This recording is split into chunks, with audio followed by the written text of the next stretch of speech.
ಸಿರಿಗನ್ನಡಂ ಏಳ್ಗೆ ಸಿರಿಗನ್ನಡಂ ಬಾಳ್ಗೆ. ಜೈ ಕರ್ನಾಟಕ ಮತ್ತೆ ಜೈ ಶ್ರೀ ದೇವಿರಮ್ಮ ಬೆಟ್ಟ ಹತ್ತಕ್ಕೆ ಬಂದಿದ್ದೀವಿ. ಗಾಡಿಲಿ ದೂರ ಬಂದು on the way to Manikyadhara. So ಇಂದ ಏನು ಕಾಣ್ತಾ ಇದೆ scenery, this is the view of Chikkamagaluru.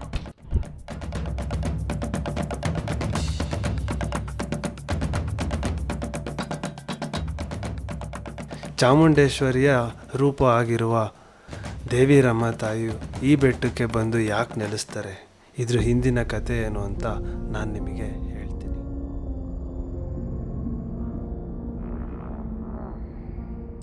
ಪ್ರತ್ಯಕ್ಷನಾದ ಬ್ರಹ್ಮದೇವನಿಗೆ ನನಗೆ ಅಮರತ್ವದ ವರ ಬೇಕು ಎಂದು ಮಹಿಷಾಸುರ ಕೇಳ್ತಾನೆ. ಅದಕ್ಕೆ ಬ್ರಹ್ಮದೇವ ಕೇವಲ ಅಮೃತದಿಂದ ಸಿದ್ಧಿಯಾಗುವುದು, ಈ ವರನ ನಾನು ಕೊಡೋಕ್ಕಾಗಲ್ಲ. ಅದಕ್ಕೆ ಮಹಿಷಾಸುರ ತ್ರಿಮೂರ್ತಿಗಳಿಂದಾಗಲಿ ದೇವತೆಗಳಿಂದಾಗಲಿ ಇಲ್ಲ ಯಾವುದೇ ಮನುಷ್ಯನಿಂದ ನನಗೆ ಸಾವು ಬರಬಾರ್ದು ಅಂತ ವರ ಕೇಳ್ತಾರೆ.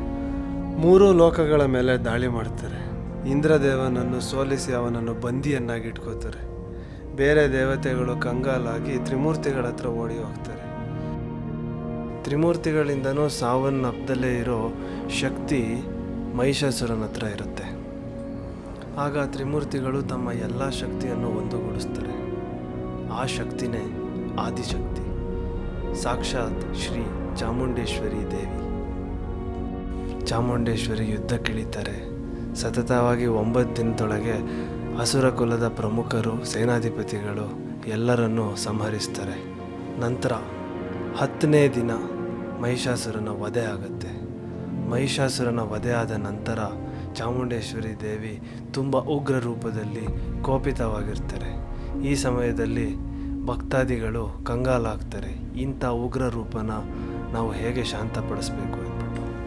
ಆಗ ಚಾಮುಂಡೇಶ್ವರಿ ದೇವಿ ಶಾಂತಿಗೋಸ್ಕರ ದ್ರೋಣಗಿರಿ ಪರ್ವತ ಶ್ರೇಣಿಗೆ ಬರ್ತಾರೆ. ಅದರಲ್ಲಿ ಕೊನೆಯದಾಗಿರೋ ಒಂದು ಪುಟ್ಟ ಬೆಟ್ಟದ ಮೇಲೆ ತಪಸ್ಸನ್ನು ಮಾಡ್ತಾರೆ.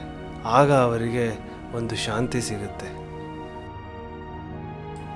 ಶಾಂತ ಸ್ವರೂಪಿ ಚಾಮುಂಡೇಶ್ವರಿ ದೇವಿಯೇ ಸಾಕ್ಷಾತ್ ಶ್ರೀ ದೇವಿರಮ್ಮ ತಾಯಿ. ಅವರು ಬೆಟ್ಟದ ಮೇಲೆ ನೆಲೆಸಿರೋದನ್ನು ನೋಡಿ ಗ್ರಾಮಸ್ಥರು ದೇವಿಯ ಪೂಜೆ ಮಾಡಲು ಮತ್ತು ಆರಾಧಿಸಲು ಬೆಟ್ಟವನ್ನು ಹತ್ತುತ್ತಾರೆ. ಪ್ರತಿನಿತ್ಯ ಬೆಟ್ಟ ಹತ್ತಿ ಪೂಜೆ ಮಾಡೋದು ಅವರಿಗೂ ಕಷ್ಟವಾದ ಕಾರಣದಿಂದ ದೇವಿಯನ್ನು ಕೆಳಗಿನ ಊರಿನಲ್ಲಿ ಬಂದು ನೆಲೆಸಿ ಅಂತ ಬೇಡಿಕೊಳ್ತಾರೆ.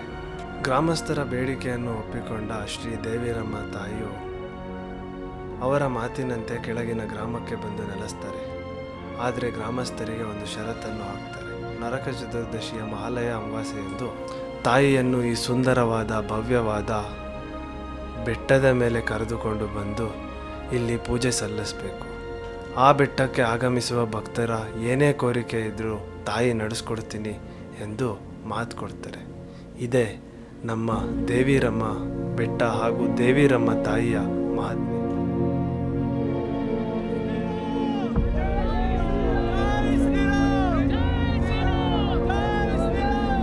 ಬೆಟ್ಟನೆ ನಾವು ಛೇದಿಕೊಂಡು ನೋಡ್ಬಿಡಿ.